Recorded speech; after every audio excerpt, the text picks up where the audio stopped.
if you want to practice speaking English, consider the Acquire English Club. We have native English teachers, unlimited classes, and you can try it 7 days for free. So go to aenglish.club, give it a shot. Again, unlimited classes, native English teachers, and 100% money back guarantee.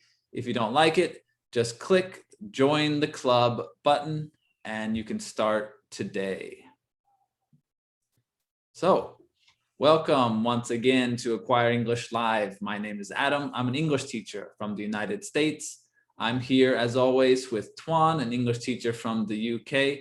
And in this video, what we do is listen to a short conversation, break down the conversation, and then talk about the grammar in that conversation. So in today's conversation, Tuan, we're talking about presentations. Have you given many presentations in your life?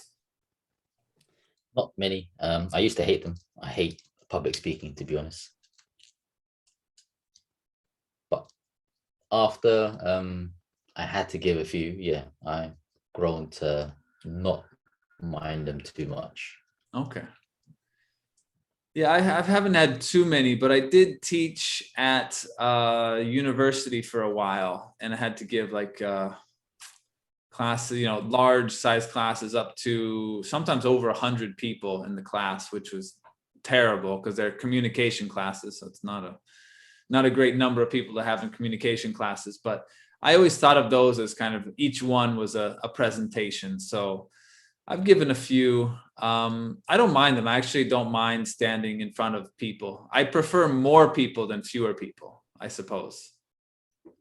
Like presenting something to 2 or 3 people, I don't like as much, but maybe 100 people is better than that.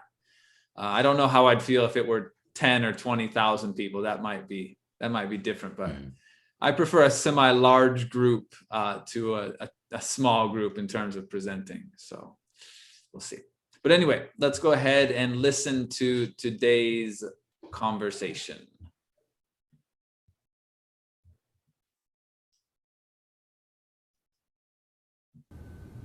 How was your presentation? It went really well. Quite a few people show up? Yeah, the turnout was pretty good. How many people do you think were there? I think around 100 people ended up coming. Great. Okay, and now let's go line by line and break down the conversation. So the first sentence, we have this one here. How was your presentation? So how was your presentation? So was your presentation good? Was your presentation bad? I think that's easy enough. It went really well. It went really well. So it was good. When we use go well, means something was kind of successful. It was good. It was good. It went really well. Quite a few people show up? So quite a few people show up. So of course we skip out on the did part here, right? Did quite a few people show up? We do that a lot in English. We leave off the do or the did and just have that rising intonation at the end, right? So quite a few people show up, and show up means attend. So this just means, did many people attend? And the next line. Yeah, the turnout was pretty good. Yeah, the turnout was pretty good means yes, many people came. The turnout just means the number of people who came, the turnout. So the number of people who came equals the turnout. And you can see quite a few people came. All these people in the picture here would equal the turnout, the people who came. How many people do you think were there? How many people do you think were there? So what was the attendance? Again, how many people came? I think around 100 people ended up coming. I think around 100 people ended up coming. So I think the final number was about 100 people. So we have this ended up coming means in the end, the final number, 100 people came. And this is our grammar point today. We'll get to this in more detail shortly. We have one last line, an easy one. Great. Great. So that's great. Okay. So like I said, today's grammar point is end up. So another phrasal verb. Everyone loves phrasal verbs. So end up plus ing. And what this means is what actually happened in the end. And this is often unexpected or unplanned. Okay. So in this situation, today's conversation, we had this sentence. I think around 100 people ended up coming. So ended up coming, again, ended up ing, that's what actually happened in the end. Whether we expected this or not, we don't know. But what happened in the end is about 100 people came. Did that make sense, Tuan? Yeah, I think like you said, you have one idea and then something changes. So I guess in this talk, the first picture we showed, I think there were maybe 20 people. We didn't expect so many people, but then yeah, the final result was something that was unexpected. Right. So yeah, we use this a lot when we change plans, right? So when some plans change, when we talk about what we actually did, then we use end up ing. So let's look at this next example here. Okay. So we have our original plan, the beach, and what actually happened, camping. Okay. So we had planned to go to the beach, but we ended up going camping. Is that okay? I suppose you can camp on the beach. This means we didn't camp on the beach, right? We went maybe into the forest somewhere. I didn't think about that. But the original plan was just go have some fun on the beach, but we changed our minds and we went camping. So in this situation, we would say we ended up going camping. We changed our original plan. Okay, let's look at another one like this. So we have two people, a lot of food, and then the food is gone. So we weren't very hungry, but we ended up eating everything. So again, this was kind of unexpected. You have this giant salad here. And so we think, oh, I'll never be able to eat this whole salad. But actually, in the end, they ate all the food. So again, we weren't very hungry, but we ended up eating everything, ended up again, ing, that was not expected. Okay. And one more. Oh, sorry. This is our quiz. We're ready for our quiz now. So we have this situation. This looks like me and my lovely wife relaxing at home. So we couldn't decide where to go on vacation. So how would we use end up and then ing with we stay home? So we couldn't decide where to go on vacation. So should we go to this place? Should we travel overseas? We couldn't decide. So in the end, here we are at home, right? So how would we use we stay home? And then how do we add end up with that? So please write your answer in the comments. And Tuan, what's our answer here?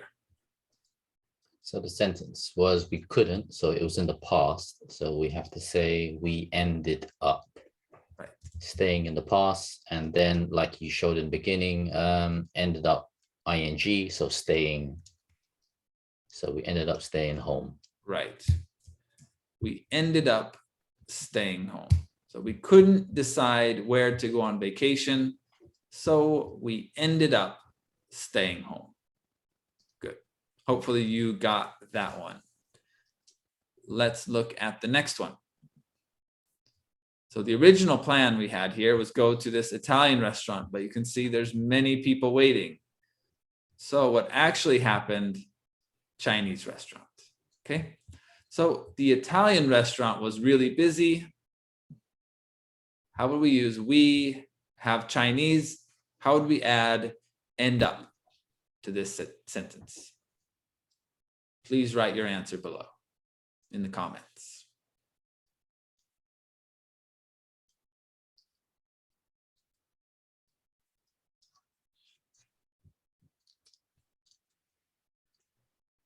Okay, what do you think, Tuan? So same again, we can say we ended up, and so with food, you can say eating or going to a Chinese restaurant, but in here, this sense, yeah, with a meal, we can say have. So we ended up having Chinese. Right. We ended up having Chinese. We ended up eating Chinese. We ended up going to a Chinese restaurant, right? Any of those work. So again, the original plan was Italian, but it was very busy. So we ended up having Chinese. So most of these examples are going to be past tense, right? Most times we use this as the past tense because we're talking about how our plan changed or how something happened. But you can use it in the future, right? Like we will probably end up doing something as possible, right? Okay, this is our plan, but I will probably end up. So I might go out with some friends, but I'll probably end up staying home, something like that. We could use in the future, but generally we use this in the past. So we ended up. Okay, let's look at another example. Oh, this used to be me. It's happened a lot, sometimes I guess now, but. So he was so tired after work, he fall asleep watching TV. Do you fall asleep watching TV a lot, Tuan? Sometimes, not often. Yeah, I used to all the time, but I don't think I watch much TV anymore. So it changes. But anyway, with this sentence, how would we add end up to this sentence? He fall asleep watching TV. I'll give you a few seconds to add it to the comments.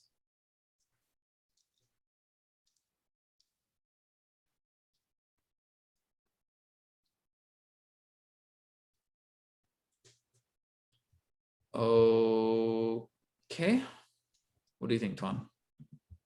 So you might be familiar with the pattern now. So we can say he ended up falling asleep watching TV.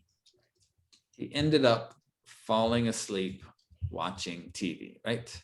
So again, this is kind of unexpected, unplanned in this situation. Normally, you would want to go sleep in your bed. I'm sure he's going to wake up. His neck is going to feel terrible from sleeping in that chair, but that's not expected. Okay, have a couple more, two more examples here. The next one.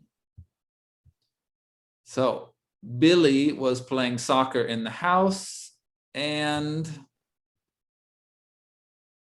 break the mirror. Okay, so how would we add end up to this one?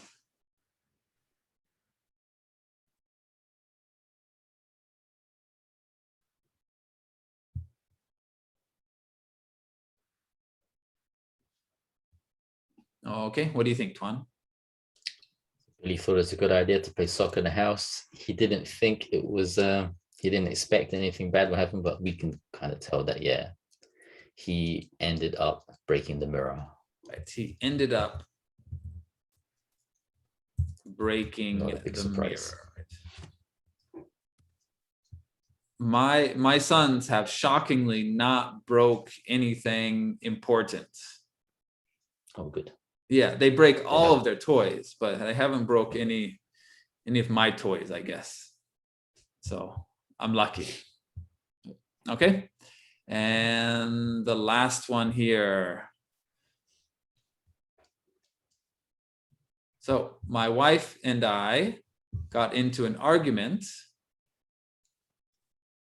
I sleep on the couch. So you can see argument, and this is what actually happened in the end. Not really. These are just jokes.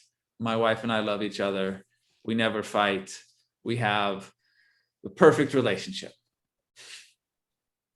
Okay, so how would we say this one? How would we add end up here? So same again, we say I ended up sleeping on the couch. I ended up with the cat. Sleeping on the couch with, yeah, it's not good because we don't have a cat, so I don't know whose cat that is. Anyway, end up with ing. Again, just to a quick refresher, we use this to say what actually happened in the end. Well, it's often unexpected or unplanned. So end up with ing. Okay. Did we miss anything? Anything to add today, Tuan? maybe a common question some people sometimes say is, how did you end up here? If yeah, I get asked that sometimes, or maybe from native speakers. This was a very phrasal verb heavy lesson, or quite a few phrasal verbs here. I think yeah, it's quite natural. It's quite a native level to use these phrasal verbs. Right. Yeah, give them a try. Yeah, please try out some more sentences in the comment as well with end up. Again, if you change some plans or something. Yeah, that's a good point you said before, though. We get asked a lot, like, how did you end up living in Japan, or how did you end up in Japan? I get asked that one a lot because it's kind of surprising to say it that way. But yeah. Okay, so again, don't forget the Acquire English Club, aenglish.club. You can come chat with us, come practice your speaking. That's the real way you're going to improve your speaking, is to practice. And of course, don't forget to like and follow on Facebook and YouTube. And yeah, have a great day. Looking forward to seeing you next time. Thank you.